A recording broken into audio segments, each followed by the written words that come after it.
Have you ever heard someone say, "Be strong, don't cry, they're in a better place"? Maybe they meant well, but it didn't really help, did it? When you're grieving, what you need isn't cliches. You need comfort, and that's exactly what Jesus gives. The Bible shows us that when Jesus himself faced loss, he didn't hold back his emotions. He cried, and that truth can change the way we see our own grief. So what does the shortest verse in the Bible teach us about grief? In John 11:35, we read simply, "Jesus wept." Just 2 words, but they reveal the heart of God. Jesus wasn't weeping because he was powerless. In just a moment, he would raise his friend Lazarus from the dead.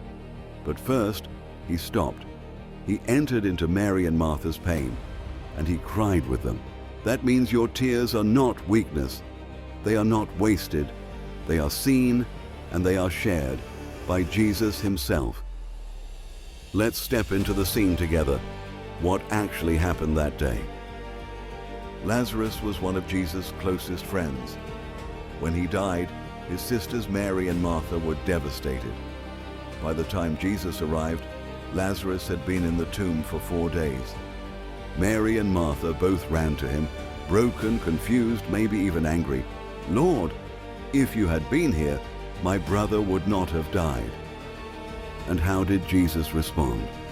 Not with frustration, not with rebuke. He met them in their grief. He let their pain move his heart. And he wept.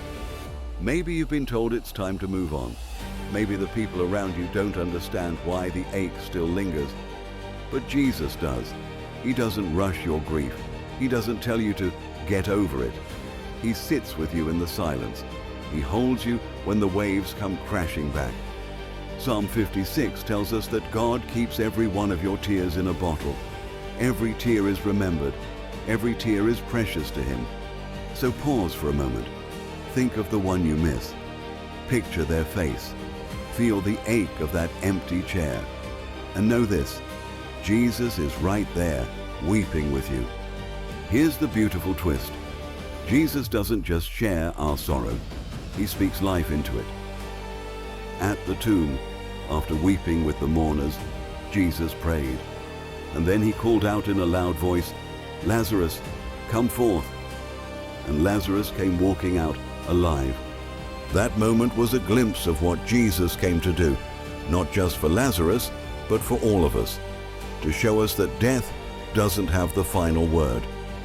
So how does this change the way we walk through our grief today? It means we have permission to grieve. We don't have to hide our tears. Jesus understands them. It means we don't grieve alone. The God of the universe is near to the brokenhearted. And it means we grieve with hope, because the same Jesus who cried at a tomb also conquered death forever. Let's turn our grief into a prayer together. Jesus, thank you that you are not distant from my pain. Thank you that you even wept when you lost someone you loved. Today, I bring you my own loss. Hold me close when my heart feels shattered. Lord, remind me that my tears are precious to you.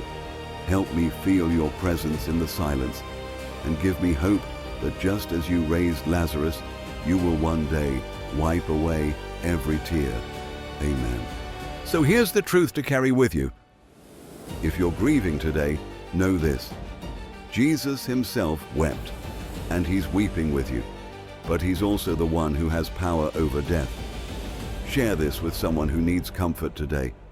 You never know how far that hope could travel.